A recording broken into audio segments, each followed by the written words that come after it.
दुनिया में इस वक्त हिंदुस्तान की जय जयकार हो रही है। चंद्रयान 3 की कामयाबी ने देश का गौरव बढ़ा दिया है। ये तस्वीरें उस गौरव की प्रतीक बनी है। इस तस्वीर ने सिर्फ हिंदुस्तान ही नहीं बल्कि दुनिया की नजरों में इसरो का सम्मान कर दिया।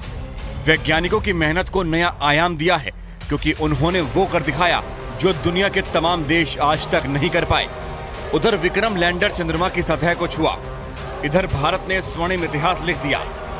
अब अगले 14 दिनों तक लैंडर विक्रम और रोवर प्रज्ञान चंद्रमा की उन तमाम जानकारियों को इसरो के हेडक्वार्टर तक भेजेंगे जिसे जानने के लिए दुनिया भर के देश ताक लगाए बैठे हैं।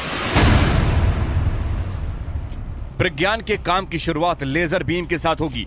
लेजर बीम से चंद्रमा के एक टुकड़े को पिघलाया जाएगा और उससे जो गैस निकलेगी उसका विश्लेषण करेगा।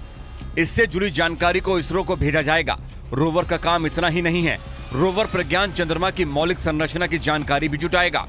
चंद्रमा की सतह पर केमिकल और मिनरल्स के बारे में पता करेगा और दक्षिण ध्रुव की रासायनिक संरचना का पता लगाएगा। वैज्ञानिकों का दावा है कि चंद्रमा पर मैग्नीशियम और एल्यूमिनियम का भंडार है। ऐसे में मैग्नीशियम एल्यूमिनियम के अनुपात का भी पता लगाया जाएगा। इसरो वैज्ञानिकों के मुताबिक रोवर प्रज्ञान चंद्रमा पर परीक्षण के लिए लैंडर विक्रम से 500 मीटर दूर तक जा सकता है। इस दौरान इसकी स्पीड 1 सेंटीमीटर प्रति सेकंड से भी कम हो सकती है। कौन कौन सा केमिकल चंद्रमा के दक्षिण ध्रुव पर है, चंद्रमा पर किस केमिकल की कितनी मात्रा है, magnesium, aluminium, silicon, potassium, calcium, tin, लोहा जैसी धातु के बारे में पता लगाने की कोशिश की जाएगी। अब भारत दुनिया का चौथा देश है जिसने यह कामयाबी हासिल की है।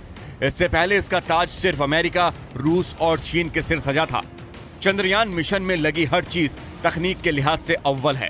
जब रोवर प्रज्ञान चंद्रमा की सतह पर धातु का पता लगा रहा होगा तब लैंडर विक्रम में लगे पेलोड चांद पर भविष्य की संभावनाएं खोजेंगे।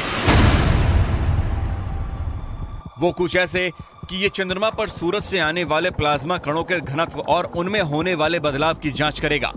ये चांद की सतह पर मौसम यानी तापमान के बारे में जानकारी जुटाएगा। ये लैंडिंग साइट के 500 मीटर के दायरे में भूकंप या किसी दूसरी प्राकृतिक आपदा से जुड़ी जानकारी को हासिल करेगा। ये चांद के डायनामिक्स को समझने की कोशिश करेगा। चंद्रमा की जमीन पर रोवर प्रज्ञान के पहिए भारत की अमिट छाप छोड़ रहे हैं। अशोक स्तंभ और इसरो के लोगों की छाप चंद्रमा की सतह पर उसके गौरवशाली इतिहास को लिख रही है। रोवर और लैंडर की मदद से इसरो को वो जानकारी हासिल हो रही है जिसका उसे बरसों से इंतजार था। लगातार इसरो हेडक्वार्टर में चंद्रमा की नई तस्वीरें मिल रही हैं जो चंद्रमा पर बढ़ते हिंदुस्तान के कदम को बता रही है।